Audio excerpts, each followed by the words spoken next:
Greetings of the day to all of you. Till now we have been discussing DC to DC converters, where we have studied the non-isolated DC to DC converters and the isolated DC to DC converters.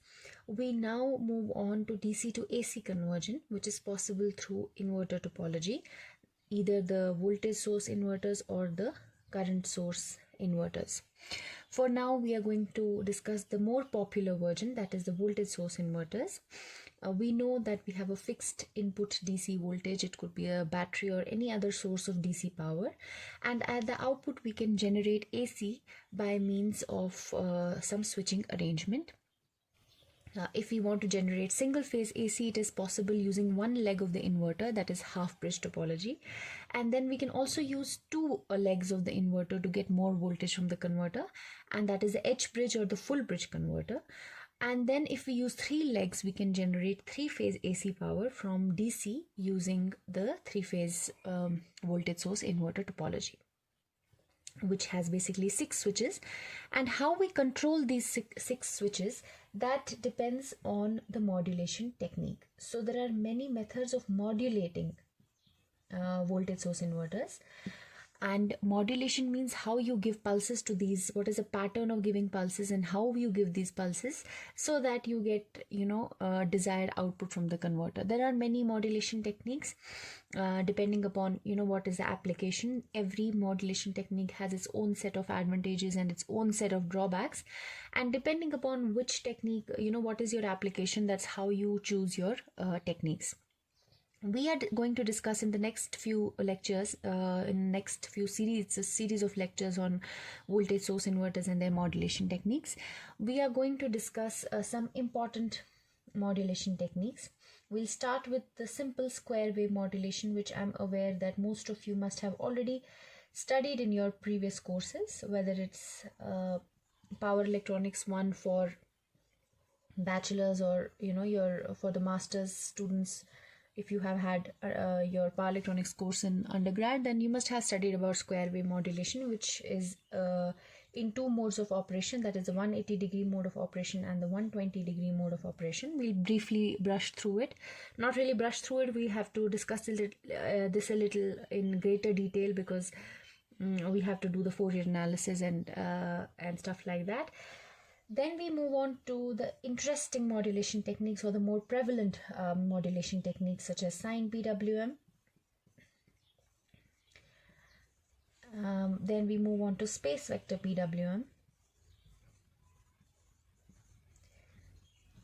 And then finally we go on to hysteresis current control. Hysteresis current control technique. And lastly, we will also discuss selective harmonic elimination.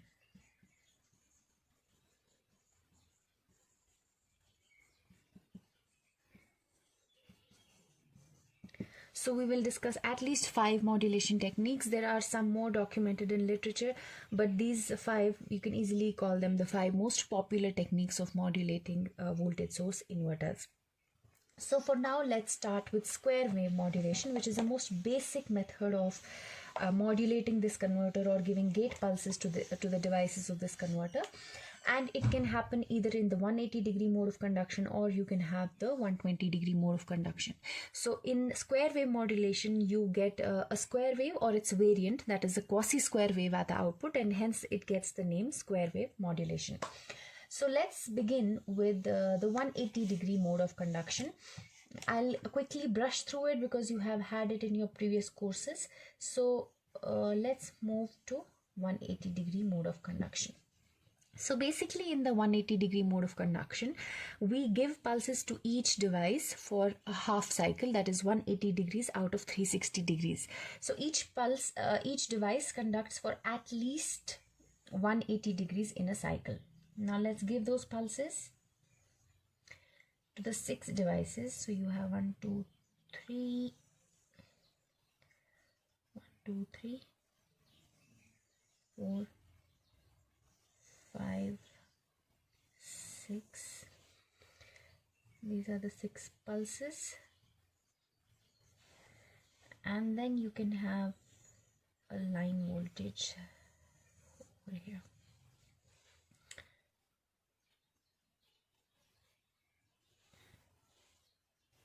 Each axis we can divide it into 6 segments, each corresponding to 60-degree interval.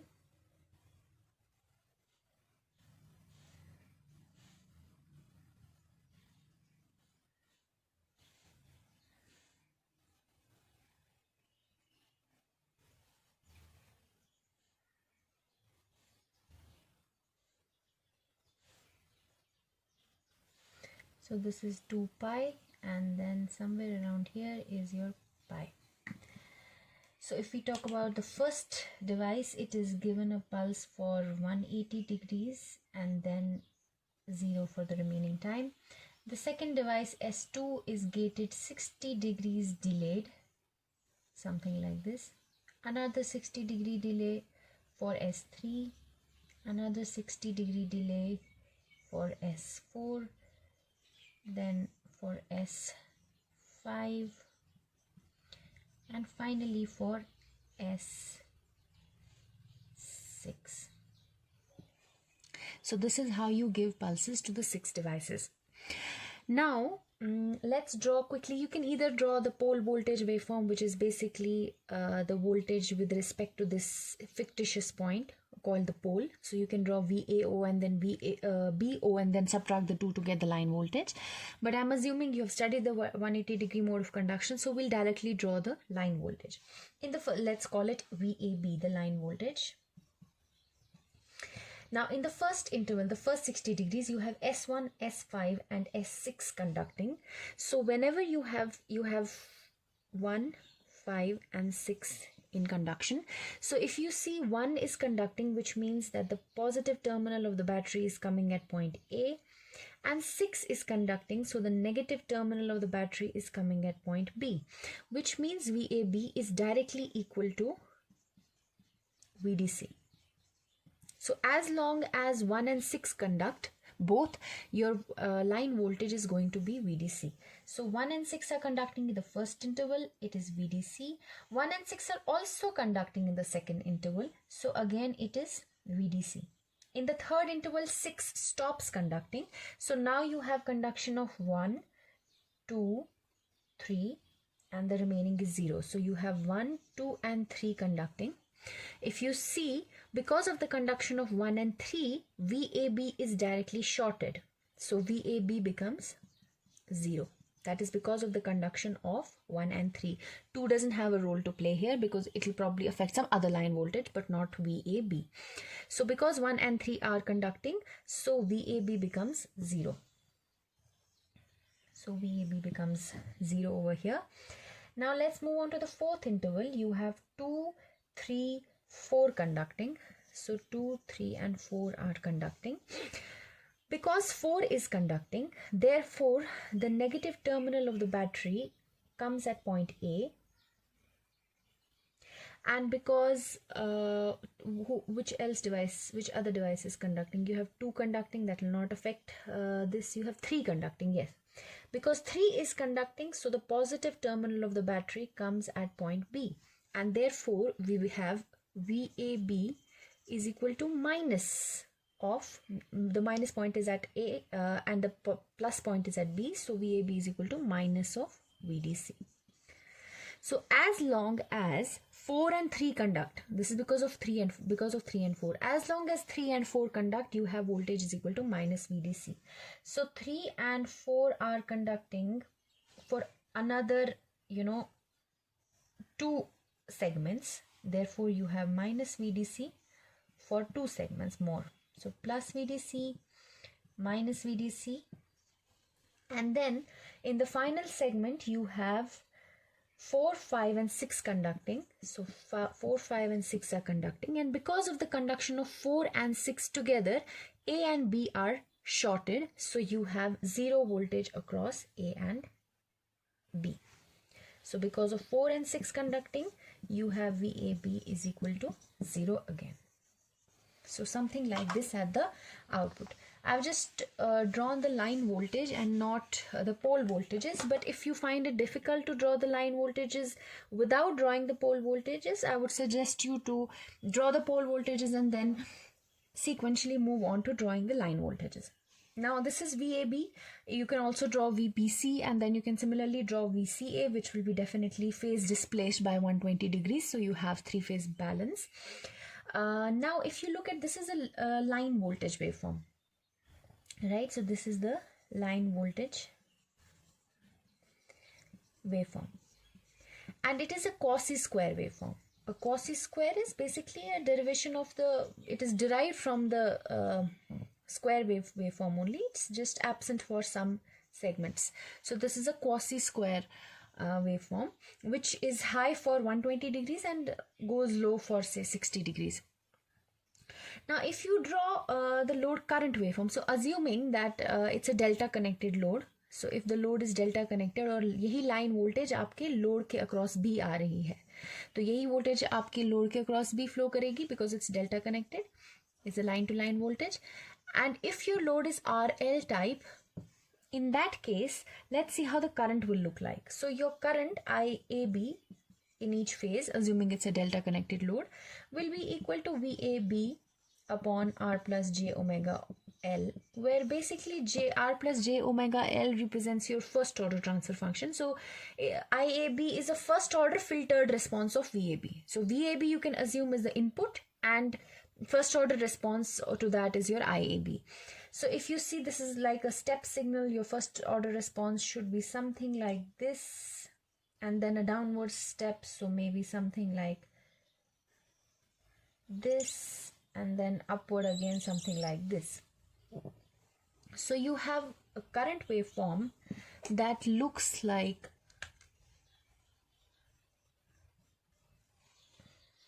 something like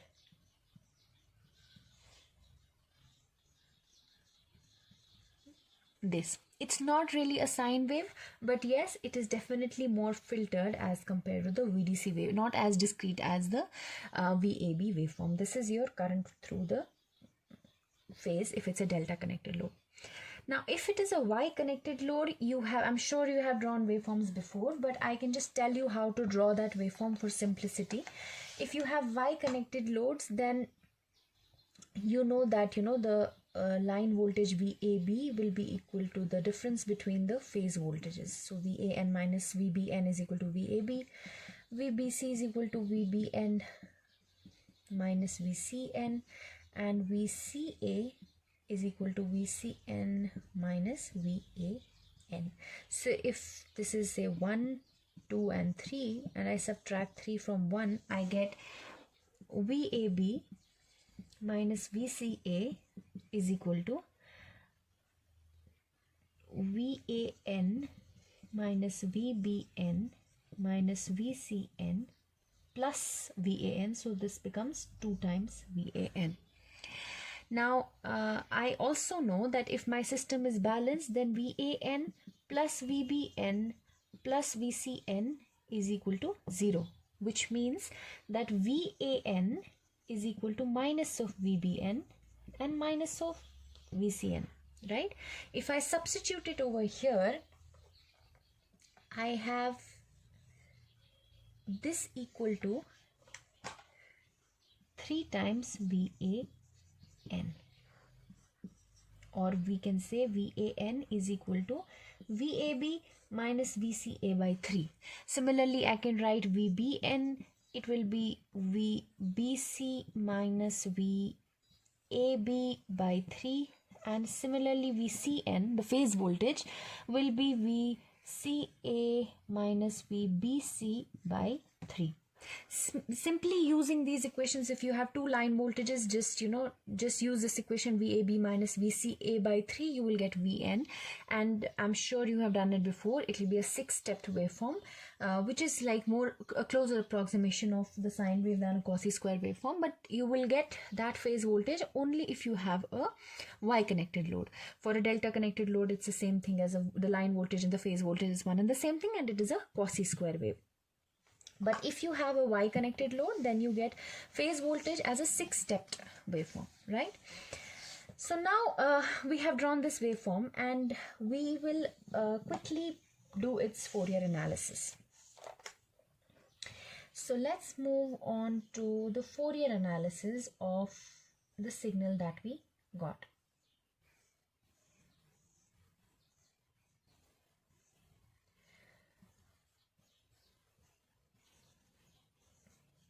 This is your VAB, and we want to represent it using the Fourier series analysis. Now, what does Fourier analysis say? Fourier analysis says that if you have any signal, you can represent it as an infinite spectrum of sines and cosines of different frequencies, and that is enough to represent your any signal which is periodic in nature. So we know this is a periodic signal, and from Fourier analysis we can say that VABT can be shown as a summation of various sine and cosine components of different frequencies, and it can have a DC component, and then it has an infinite range of cosine components of various frequencies and an infinite range of sine components of various frequencies, right? Now, assuming that A naught is the average, it's the average of the signal, simply the average, which is the DC value. This is 0 because obviously the signal does not have any DC component. Now, coming to the cosine component AN, it is 1 upon T by 2, integral minus T by 2 to plus T by 2. The signal itself, f of t or v or ABT, whatever you want to call it, cos of n omega t d omega t. Now this component AN, if you solve for it, you have already done Fourier analysis, so I'm not going to go into greater details, but I would like to tell you that if a signal has odd symmetry, which means that f of t is equal to minus of f of minus t, this is symbolic of odd symmetry. Any signal that has odd symmetry, for that particular signal, AN or cos component of the signal becomes 0. Now let's look at the signal. It does not have odd symmetry, so I cannot call it, because f of t is not equal to minus of f of t. The signal will be 0 somewhere around here, right? So for this particular signal, AN is not equal to 0. But yes, to make the Fourier analysis simpler, I can either I can just solve for AN and then BN and write its whole Fourier series expression, or I can just shift the origin, make it an odd symmetric signal, and then quickly assume AN equal to 0 and then just solve for the other component, that is BN. So for odd symmetry, I know that AN is equal to 0, the cos component is 0. Now coming to the sine component BN, BN is equal to 1 upon T by 2 minus T by 2 to plus T by 2, the signal f of t sine of n omega t d omega t. Another interesting fact is that B and N can have all values from 1 to infinity, and it can have all odd and even values, but if a signal has half wave symmetry, then its Bn even is equal to 0. For signals that have half wave symmetry. Now what is half wave symmetry? Half wave symmetry means that f of t is equal to minus of f of t plus t by 2, where capital T denotes the time period of the signal. So the time period of this signal is 2 pi, t by 2 is pi. So f of t, let's say this is t, and f of t plus pi, which is somewhere here, these should be the value here and the value here should be minus of each other. That's half wave symmetry. Now this signal has half wave symmetry definitely, so therefore its Bn even should be equal to 0. You should also know from Fourier analysis that any signal that has odd symmetry, that means An is equal to 0, will definitely have half wave symmetry. But any signal that has half wave symmetry may or may not have odd symmetry. जैसे कि ये signal, इसमें half symmetry है, so it's B N even is equal to zero, लेकिन इसमें A N is not equal to zero. But if a signal has A N is equal to zero, that means it has odd symmetry, then definitely it is going to have half wave symmetry as well, because odd symmetry is basically a subset of half wave symmetry only. तो odd symmetry automatically means it will have half wave symmetry. उस signal का B N even भी zero होगा. अब अगर आप ये वाली सिग्नल देखो तो इस सिग्नल में ए एन जीरो नहीं है, लेकिन इसका फोरियर एनालिसिस सिंप्लीफाई करने के लिए आप इसका ए एन जीरो कर सकते हो इसमें ओरिजिन शिफ्ट करवा के. Now let's shift the origin of this signal and quickly right it's Fourier series analysis.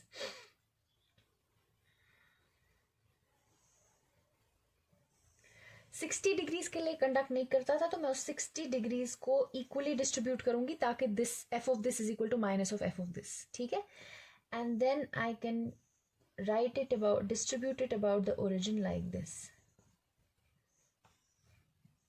इस सिग्नल का हमने ओरिजिन शिफ्ट किया by pi by 6, and obviously this becomes minus pi by 6, and this becomes pi by 6 plus 120 degrees, that is 5 pi by 6, and this is minus of 5 pi by 6. Now for this signal, f of t is equal to minus of f of minus t, which means it has odd symmetry, therefore its an is equal to 0, and obviously it will definitely have half wave symmetry, so bn even is also equal to 0. अब बचा क्या, सिर्फ bn odd जो हमें calculate करना है. So bn is equal to 1 upon t by 2 integral minus t by 2 to plus t by 2 f of t sine of n omega t d omega t. So this becomes, okay, so we were calculating bn, and we know that the time period of the signal is 2 pi, half of that is 1 upon pi, so we can say minus 5 pi by 6 to minus pi by 6, it is minus of vdc sine n omega t d omega t, and then it is pi by 6 to 5 pi by 6 vdc sine n omega t d omega t. Now if you solve it further,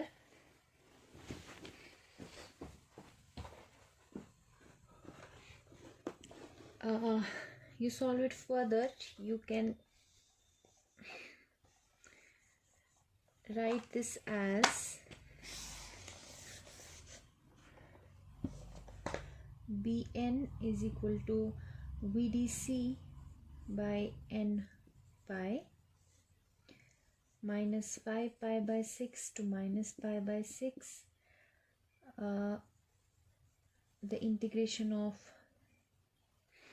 sine is minus cos, there was another minus, so this becomes plus cos n omega t by n, which goes here.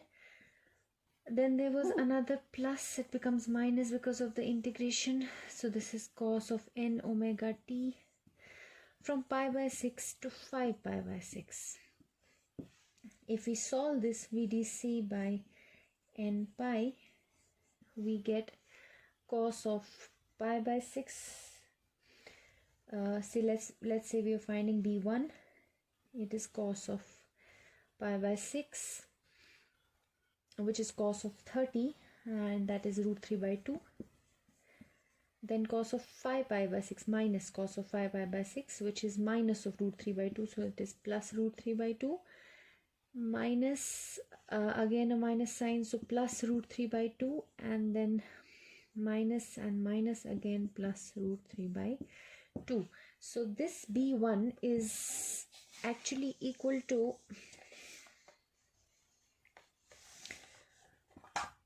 b1 is equal to 4 root 3 by 2 pi vdc, which is, you can say, 2 root 3 by pi vdc.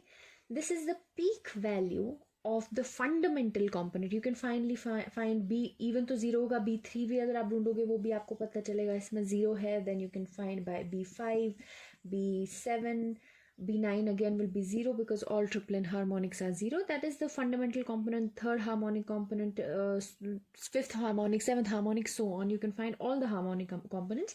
These are the peak values of these components. So the peak value of the fundamental component is this, and its RMS value, if you find B1 RMS, it is 2 root 3 by root 2 pi VDC, which is equal to 0.78 times VDC. Now this is interesting to know that अगर आपके पास input है around VDC जितना, you have an input worth VDC, then the output voltage that you can generate from this converter can have a maximum fundamental, because fundamental is a useful one. The rest is all trash. It's all harmonic. You don't need it. The useful component of AC voltage that you can get from it is 0.78 times VDC. That is 78% times of the input voltage. So you have basically 78% utilization of the input DC voltage when you are operating in 180 degree mode of conduction. I will tell you a small quick trick to find out a quick result for Fourier analysis. Any Cauchy square signal, you can write its nth harmonic, peak nth harmonic component as, this is only true for Cauchy square signals, और square भी इसमें आती है Cauchy square के अंदर. तो square waves and Cauchy square waves के लिए the nth harmonic, peak nth harmonic component is 4 VDC, where VDC is like the maximum value of that signal, VDC by n pi cos of n theta by 2, where theta over here represents the period of non-conduction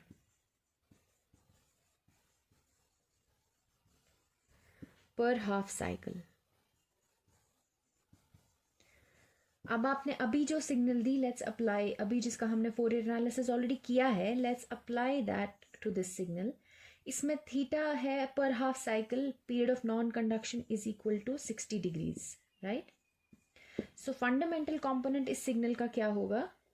The fundamental component will be, the peak fundamental component will be 4 VDC by fundamental pi cos of 60 by 2, that is cos of 30, that is root 3 by 2, that is again the same thing that we got, 2 root 3 by pi. और अगर आप इसका third harmonic component देखोगे, so obviously that will be 3 into 60 by 2, that is 3 into 30, that is 90 degrees, so it becomes 0. So V3 से आपको पता चलेगा कि इसमें 0 है. So I think this is a useful result. You can memorize it because it helps you in various, you're doing the Fourier analysis of various signals. So this was about the Fourier analysis of 180 degree mode of conduction and a quick result for Fourier analysis